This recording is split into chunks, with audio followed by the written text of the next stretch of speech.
Hello and welcome to this edition of the Golf Channel podcast with Rex and Lab. We have made it to the end of the 2024 PGA Tour season. Rex, you were in Eastlake for the culmination of the FedExCup season and the Tour Championship for the 30 best players on the PGA Tour this year. A lot to get to in this podcast, from Scottie Scheffler and Xander Schauffele to the restored golf course at Eastlake, which has undergone some extensive changes since last time the Tour Championship was held last August. But first, Rex, Jay Monahan, the PGA Tour commissioner, met with the media, spoke for about 50 minutes on Wednesday. Biggest takeaways from that session were what, in your opinion? Plenty to talk about. Before we get to that, though, I just texted you a picture of my setup here. I'm standing outside the media center here at Eastlake because it's a little loud in there and it's kind of crowded, and I don't want Doug Ferguson from the AP to get mad at me because every time I do this inside, he gets mad at me. So I sent you the picture of essentially where my setup is, and it's really, really precarious. Like, if you can throw that picture up just to show people that if I suddenly go down, the reason behind it is I'm literally teetering my laptop on 2 Dixie cups over a large drop off. This could not go well at all. But to answer your question, start with Monahan. You're right. He spoke for 50 minutes. That wasn't the number that stood out to me. The number that stood out to me is he talked uninterrupted off his notes for 20 minutes. And the only reference that he made to the negotiations with the Public Investment Fund was exactly just that.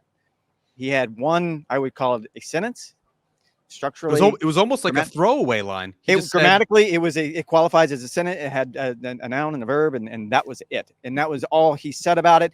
This sounded like a man who is starting to feel himself in this process. And I say that because it's clear that whatever the direction of the PGA Tour is going to be, that it's going to be driven by SSG and this arrangement with this group that was led by Fenway Sports. Because the question that I wanted to ask him, he's talked countlessly about the idea of the expertise from SSG, both in sports and business.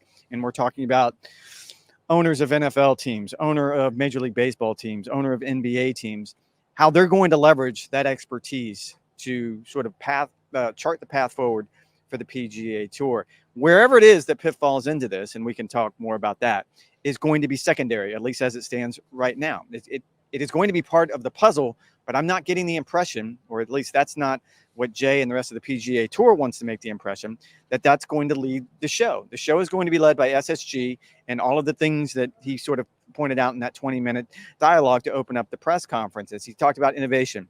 He talked about making the product better. He talked about making sure that they were constantly looking forward.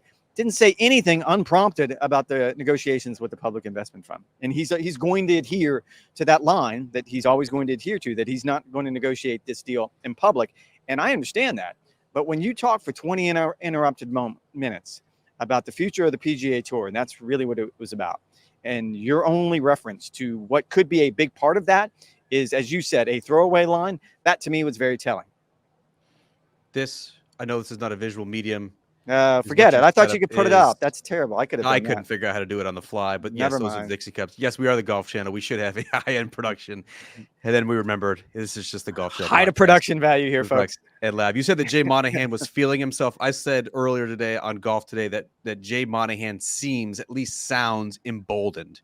The fact that they are going to, quote, do it on their own terms, control what we can control. I think he was at least setting the tone publicly for whoever was listening, whether it was the investors for the Strategic Sports Group, potentially members of the Saudi Public Investment Fund who would be interested in hearing what the commissioner of the PGA Tour would have to be saying, essentially saying, we are okay.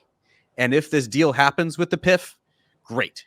We will be even better, not just financially, but also competitively. He talked endlessly about the innovations that could be coming to the broadcast, about how the competitive model is working with the signature event series and the full field events and providing opportunities that way. All that said, Rex, it was very interesting because our colleague, Todd Lewis, asked him, if you look back a year later, is the sense of urgency to get a deal with the PIF higher or lower over the past 52 weeks? And Jay Monahan paused for about 10 seconds. And I was wondering what was going through his mind. Was he thinking, do I have to say that it's higher to put on good appearances, that I'm negotiating in good faith with the PIF? Or does he actually think the priority is lower? Because everything that he talked about in those 20 minutes, save for that one throwaway line, and everything that he mentioned in the question and answer portion of that press conference seemed to suggest that the PGA Tour's in a good place, that they've got momentum. They think their model is working. The players are aligned, all of those good things. And yet Jay Monahan said what I think he has to say in that position, which is, yes, we have a higher sense of urgency to get the deal done year over year. What'd you take from that? With a monsoon of respect for what you just mentioned, he cannot negotiate in public. I know everyone is tired of hearing that, but that makes total sense to me. The second half of what you said is you're absolutely right. He has to negotiate in good faith, because if not, this is going to come back and turn into a legal problem. So he knows that as well. So everything he says is going to be very calculated and very carefully thought through, as you heard in that soundbite that we played on Golf Today with Todd Lewis asking the questions. You said it was a 10-second pause. I'm going to go higher than that. It felt more like a lifetime as he sort of went through all the different scenarios. What should I say? He was essentially thinking, what should I answer to this that does not seem like I'm negotiating in bad faith? Yes, I can only imagine sort of the internal sort of gymnastics going on in his head on that one. Like, oh God, how far am I going to take this? That being said, it is worth pointing out that, again, in his opening remarks, which went 20 minutes, he never mentioned how we would possibly work team golf into this new product. He never possibly mentioned how we could possibly bring the game back together, reunite a broken game. He never talked about how you could possibly bring the players who join Live Golf. He never possibly said what the product could look like going forward. You're right. I think they're very comfortable with where they are now. And it seems to me the thinking is that if there is going to be a deal, then we're going to have to figure out how that's additive to what they've already established with SSG. And that's, I think, what the message was going to be. I will say the other thing that kind of stood out to me, well, twofold. One, I keep harping on this, but it's worth repeating time and time again. There was a December 31st deadline to get the framework agreement turned into a definitive agreement. That was last December 31st. We're well down the road from that.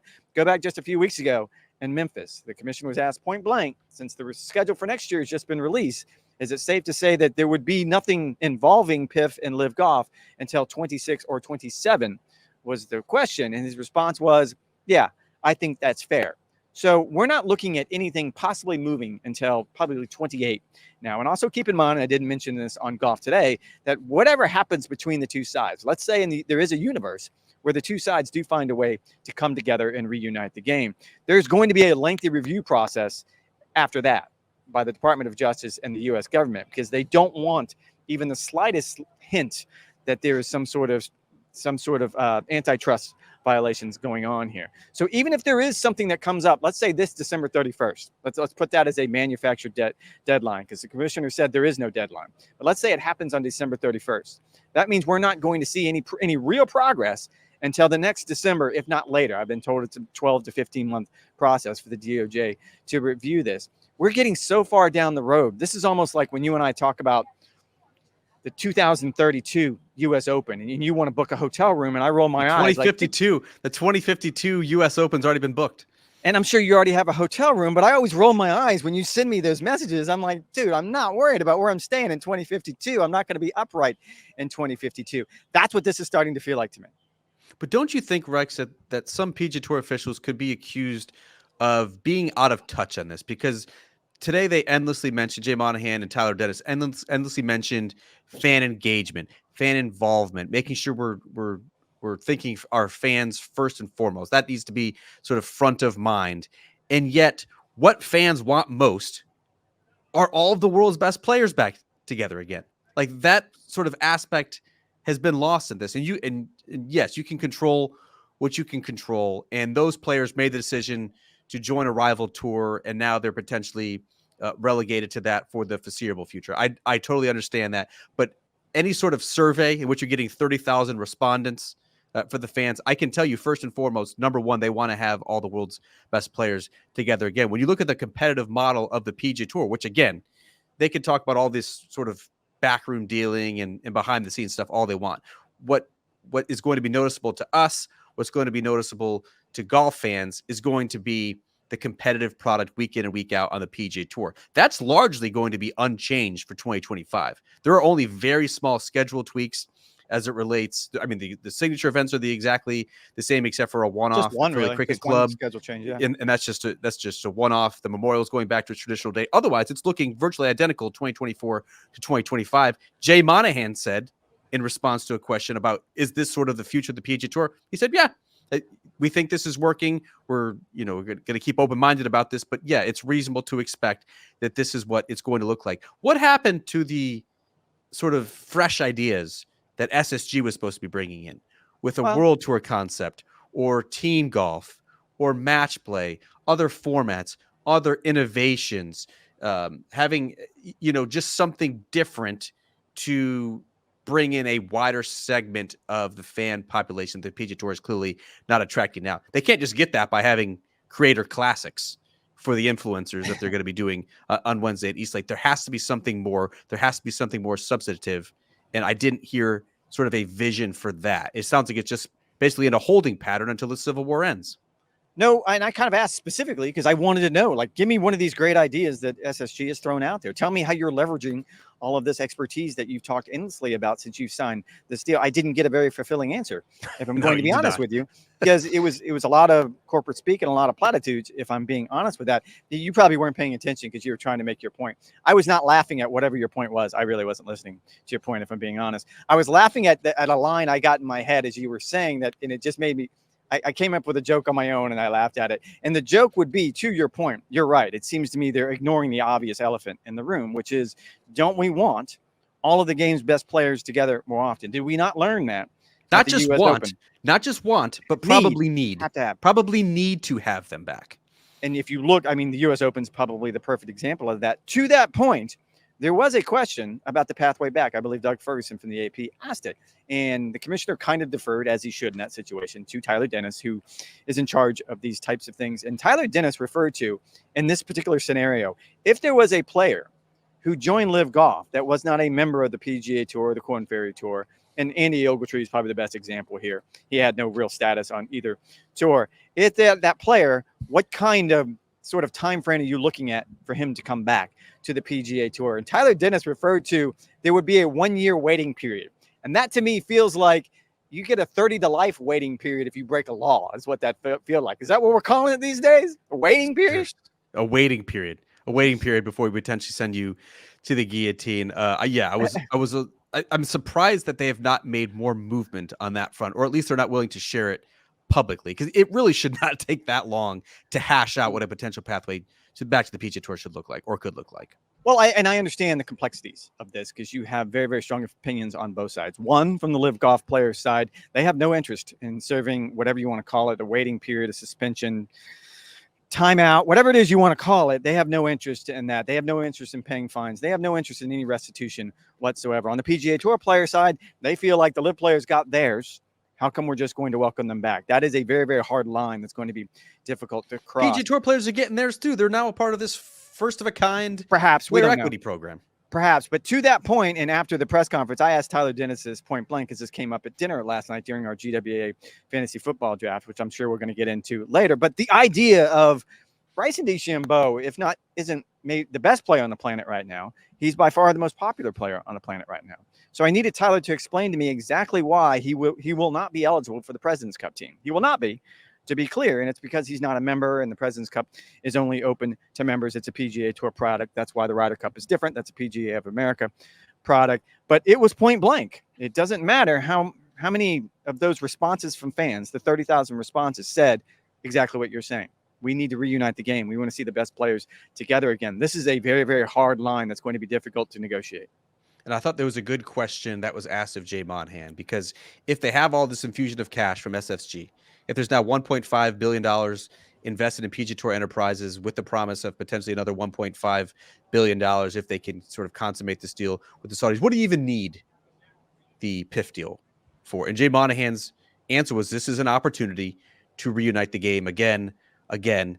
It does not seem like they're making substantial progress on that side. All right, that's enough of tour politics and bureaucracy. 14 minutes. One podcast. Let's actually go, Rex, to the Tour Championship. And, of course, a staggered start at East Lake. Scottie Scheffler beginning at 10 under par. Xander Schauffele, 8 under par. Hideki Matsuyama fresh off the WD last week, the BMW Championship. I heard Todd Lewis report on Golf Today. He said he is not 100%, but is expecting to go. Those are the top 3 players in the FedEx Cup race. Scottie, 3rd year in a row, he enters the week as the number 1 seed. The previous 2 times he did not get it done. Why or why not will Scottie sort of reverse that trend this week, Rex? I'm going to do devil's advocate thing. I'm going to do why and why not. Why would be on the side that they have redesigned this golf course. We've talked a lot about it. Andrew Green, who you and I both like and respect and love what he did at Oak Hill and other places, he put his hands on this golf course. It's dramatically different. To hear Scottie say, to hear Xander say it, it's just a different golf course. This isn't the East Lake that we're used to seeing, and it'll play vastly different. And we'll get into some of those changes later. I think that may or may not factor into why he should, because clearly there was something about the former version of this golf course that for some reason didn't fit Scottie Scheffler's eye and did really fit Xander Schauffele's eye and Rory McIlroy's and others to a certain degree. I feel like those advantages or disadvantages will be mitigated by what Andrew Green has done here. I think the other half of it is he is motivated. Like he got a good laugh out of the idea that is there something about starting with a two-stroke lead over second place on Thursday morning that's disturbing to you, that you don't like? And he sort of laughed it off. Like, of course I like it. Like, I always want to be in the lead. You're going to give me the lead before I hit a shot? Like, yes, I'll take it. It has nothing to do with the way I approach this. I think the telling part will be, and we're going to hear a lot about this over the next 4 days on the telecast, and you and I will certainly talk about it. This golf course is as firm and as fast as anyone has ever seen it. And it's probably as firm and as fast as it's ever going to be because it's new and they haven't gotten any rain. There's no rain in the forecast. Anybody that's been paying attention to Scottie Scheffler really the last 2 weeks will tell you that the putter is a part of the game that's sort of confounding him again, that it's not bad. It's not like he's finishing last in strokes gained like he was at one point last year, but it's not as cooperative as it had been during that run when he won 6 times in a gold medal. If he gets on a roll and can find some sort of consistency on these greens, I think it could absolutely be his year. But it feels like that's a bit of a big if. That was for and against, by the way. Yeah, it's certainly, you're certainly playing both sides. Offensive. I kind of take exception, Rex. I don't understand necessarily the narrative that Scottie Scheffler has not played well at East Lake. You look at his record in 2022, he shot 10 under par over 72 holes, not including the starting strokes. He just got passed by Rory McIlroy on that occasion. Keep in mind, Scottie Scheffler had a 6-shot lead heading into that final round, matched the largest final round lead that has ever been blown on the PGA Tour. Also in his first tour around the golf course in 2020, shot 12 under par. I think it's more, it didn't necessarily not suit Scottie's eye. I think it more just fit Xander Schauffele's eye that much better. He was 20 shots better than Scottie Scheffler over the past couple of years. My big question with Scottie, Rex, is where is his head at mentally? Yeah. And we talked about it last week. I sort of disregard the result. It was such an anomaly when it comes to his strokes gain approach numbers. The first time in 2.5 years that he lost strokes the gate. Like, he clearly just did not adjust properly to the altitude. I'm easily chalking that one up. The thing that really raised my eyebrow was the exhaustion, the fatigue, and the short temper that Scottie showed with some pretty uncharacteristic outbursts. You now head to a golf course that you have to learn. You now head to a golf course where, as players have talked to the media center this week, you're going to receive probably some unlucky bounces. You're going to see some balls kick into the rough that makes it extremely difficult to get your ball on the green. And then once it actually hits the green, hits short of the green, hits long of the green, I think you're going to have some bad breaks, whether it could potentially hit short in that soft zoysia and not run up, or whether you try to throw a wedge in there that you think is going to land pin high, and then it just these greens are rock hard and it rockets over the green. I think that is where you're going to need to sort of borrow one of Xander's phrases, dip into your patience bucket a little bit. And you wonder, after this long stretch where a lot of these players have played 6 times in the last 7 weeks, like, where is Scottie? Is he fit enough mentally after playing in 110 degrees in Memphis, after playing at altitude last week, after now playing in weather that's clearly soaked your shirt this week in Atlanta? Where is he at? I think it's going to be a good test for that.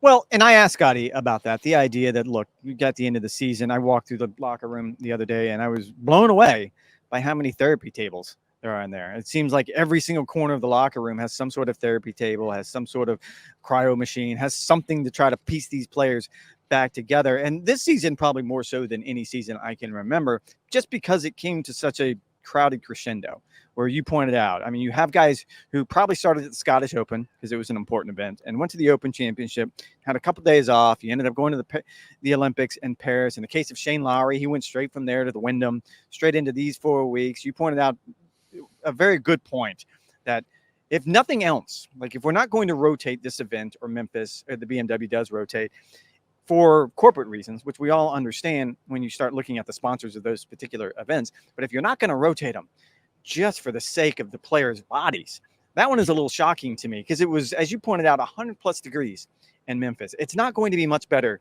here this week. As everyone who watched last week's podcast can attest, you were absolutely destroyed by the elevation and the heat and the lack of air in Colorado. So you put those three things together, and there's a lot of walking wounded out here. Everyone's got something wrong. But it's the playoff, Rex. It's the playoffs. It's supposed to be tough. Sure. And I don't think anybody's grind fest. And I don't think anybody's making excuses. I think that's exactly what I was just trying to say, that yes, Scottie's got some things he's got to deal with. So do the 29 other guys in this field. Except Xander Schauffele, he seems to be fine. He's got stuff. And fit. And I do also think it's interesting, Rex, as it relates to Xander Schauffele, who has played better than Scottie Scheffler over these past 2 weeks in the FedEx Cup playoffs. Nipped him by a couple of shots in Memphis, and of course much better last week in Colorado, where Xander Schauffele once again had a top 5 finish. Did not help him all that much in the FedEx Cup race.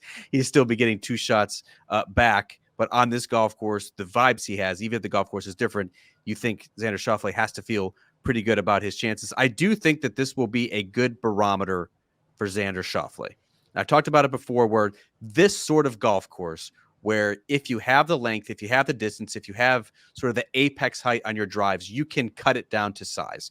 You can fly bunkers that other players have to either navigate around or potentially lay up short of. And so he has taken it upon himself to add a lot of speed, to add a lot of distance. He's gained 3 miles an hour club head speed. I was shocked looking it up. That is a ton year over year, and that's translated to him now being a top 10 driver on the PGA Tour. This is a golf course in East Lake that's going to be paramount. I also think fitness-wise, Rex, it's gaining speed, but also the endurance, how hard he has worked in the gym over the past year. I think Xander Schauffele has been preparing for this battle. I think he is relishing the chance and the challenge of tracking down Scottie, because as far back as the PGA Championship, when he hoisted the Wanamaker for his first major championship, he said, yes, I've got a hook into Mount Scottie and I'm climbing my way up, but I've still got a long ways to go. I think prevailing in not just one, but 2 major championships this year, and then going head to head each and every playoff event during the FedEx Cup playoffs and outdueling him for the title, I think would bring him potentially even more satisfaction.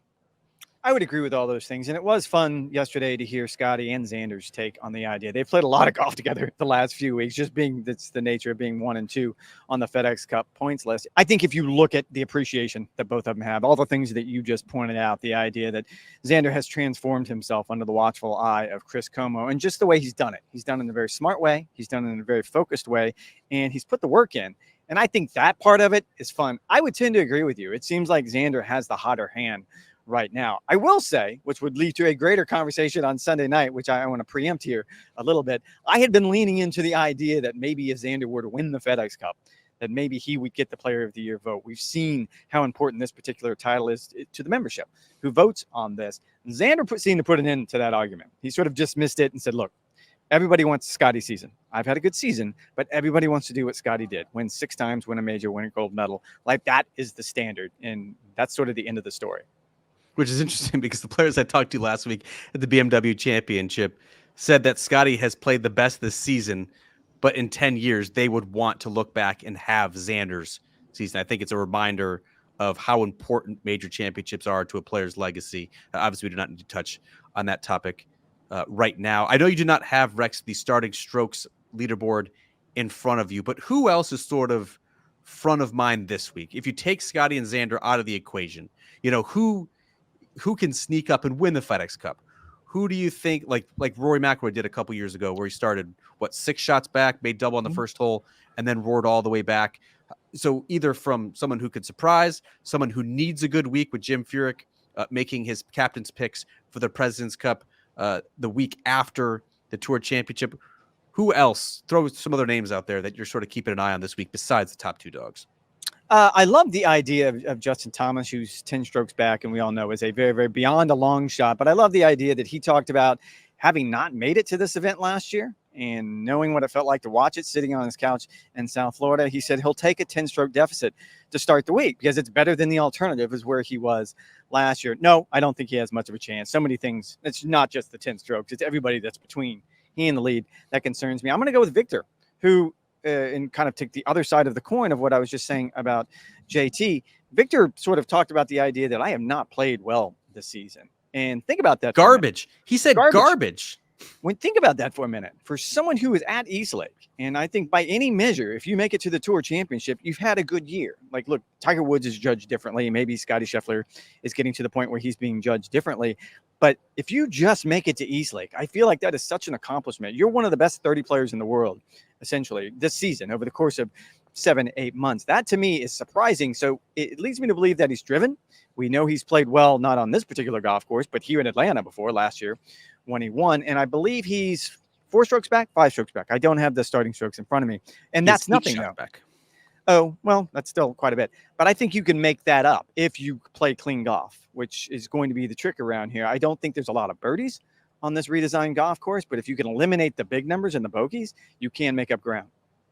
Yeah, Roy McIlroy has shown in the past that you can make up ground with some sublime play. As I look down the list, I'm obviously curious to see what Hideki Matsuyama, his form and fitness look like. He won in Memphis. Keep in mind, he was just a shot off the lead at the BMW Championship last week when he withdrew prior to the start of the second round because of those back issues. Keegan Bradley obviously has a lot to play for. Last week's winner at the BMW, now 10th in the points standings. Will he be a playing assistant captain? Will he watch from the sidelines? Will he sort of shed himself of those responsibilities week of, like Anna Norquist is doing on the European Solheim Cup team?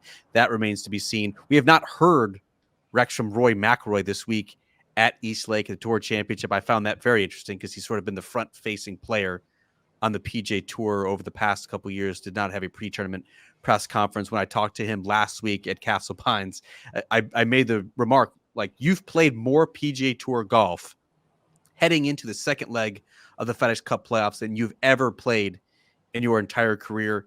He strikes me as a player whose tank might be on empty, but again, bucket's not full. Bucket's not full. Patience bucket is certainly on E. And Rex, because I am an agent of chaos, how could you not root for the potential scenario of Ludwig Oberg being the FedEx Cup champion without technically winning an OWGR sanctioned event in 2024? That is possible this week, that he could win the FedEx Cup if things align without actually being credited with a victory here at the Tour Championship and shooting the lowest score over 72 holes. So he would not have a win. That is some small print nonsense. He could right be there. the FedEx Cup champion. How can you not root for that scenario? Again, an agent of chaos. Over these past 3 days, Rex, you've had an opportunity to see the golf course that Andrew Green has done. Again, they ripped this place up immediately following last year's Tour Championship. They've rebuilt every tee box, every fairway, every green, every bunker. Scottie Scheffler said it's a completely different golf course.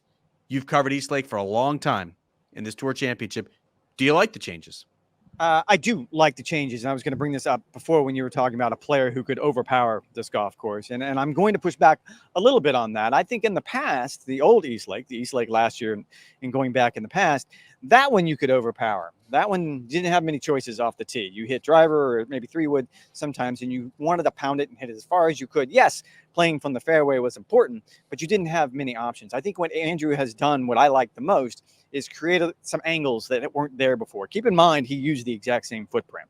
So even though the golf course is dramatically different, the holes are still in the same position. You just need to go a different way of getting there. Probably the one that immediately comes to mind is number 8, which used to be a really demanding par 4 because you have the lake all the way down the left-hand side. If there was any wind right to left at all, just scared you to death. You were always going to cheat to the right, and there was bunkers and deep rough on that side, and then the green was pretty well protected. He has turned that into a drivable par 4. Now, I only think they're going to play it drivable 1 or 2 days this week, but I even asked Xander about this yesterday, and he goes, in a weird way, it feels like an easier hole now. And he goes, look, the tee shot's not that much different than what it was before, but there's something about the idea of risk reward that suddenly these players feel more comfortable. Whereas before, you were going to hit driver and then probably have a 9-iron or 8-iron in, and you had to hit a really good drive. Now you're going to hit driver, and if you execute it well, you're probably not going to have a putt, because I can't imagine anybody's going to hold these greens, but you're going to have a decent chip or playing from the bunker on it. That one is fun. And then probably the most important one here, and the first thing I heard when I got on property on Tuesday morning was a caddy ran up to me breathless. "Have you seen 18? And I hadn't seen anything. No, what's happening? And he goes, and he points immediately, and I'm going to turn this around because I have a really good angle to show everybody. Here, we'll do it live.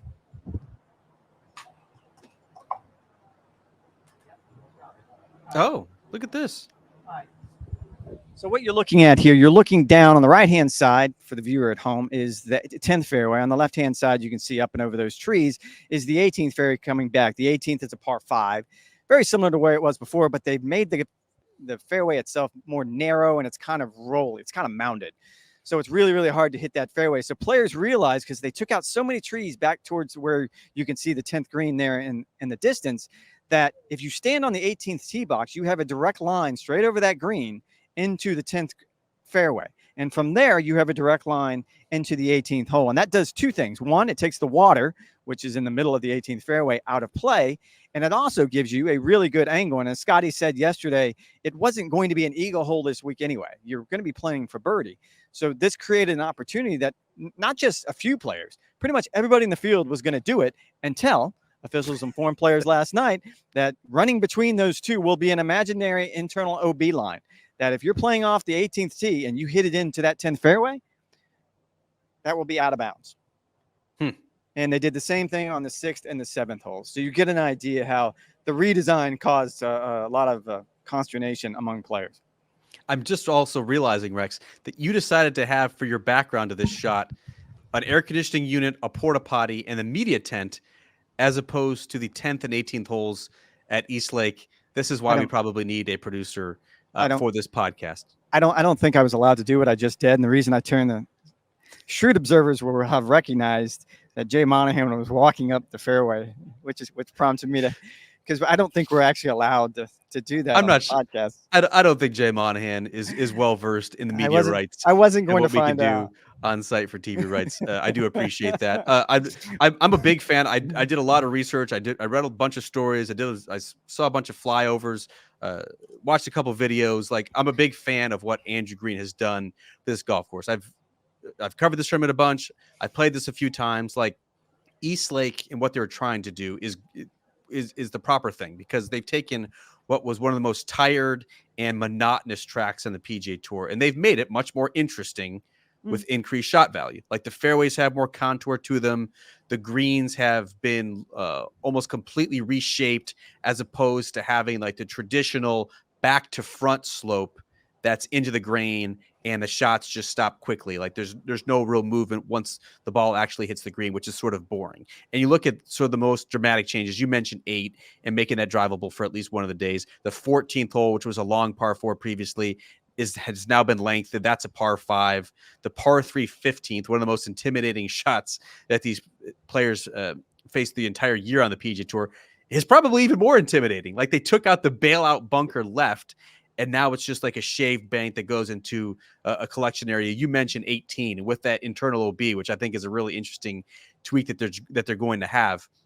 The slope that players are going to be hitting their second shots into the 18th green now is dramatic. It was always sort of a down and side slope. Now it's even more dramatic, where they're going to have trouble elevating it, particularly to a green that, again, is rock hard. So the bones of East Lake are the same, but it's so much more interesting. I think the bigger question, Rex, that Xander Schauffele sort of touched on, and Andrew Green did as well, is that time was the biggest challenge that the course architect faced with this East Lake restoration. You know, just the amount that they were trying to do in what was essentially a 52-week period. They only grassed the greens around Memorial Day. Yeah. This golf course has not settled in. And I think over time it will, and I think players will learn to love it. I do sense that there are going to be a lot of frustrated players this week, just because East Lake is not quite ready for this sort of competition. I don't know that they're going to love it. I'm going to let time decide that. They're saying all the right things right now. I will give the players credit. I think Xander touched on the fact that what they should have done is just rotate this event out of Atlanta for a year or two. Let it grow in, let it this product be its best possible self before you present it to the world and the best players. Because if it's not, you're going to end up with players that all they remember was the 2024 championship when the golf course didn't play like they wanted to at all. So that's probably a bit of a whiff on the tour's part. And I will say that as we get further into the week, I think you will start hearing a little bit more frustration from players, whether that be the bad bounces that you talked about, whether if that be the 18th fairway is too extreme. I've heard a couple of the greens are a little bit too extreme. And look, I mean, the way Andrew Green described it, he sort of compared it. He wants to do here what Donald Ross did at Pinehurst number 2. And that's not to compare the two, but he goes, look, we're going to keep tinkering.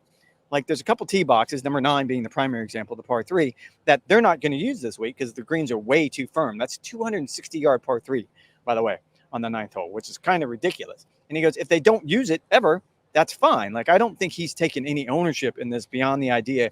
He just wants to do what's right by Eastlake. We're probably not going to get a real read on it this year. By next year, when we come back, we'll have a better feeling.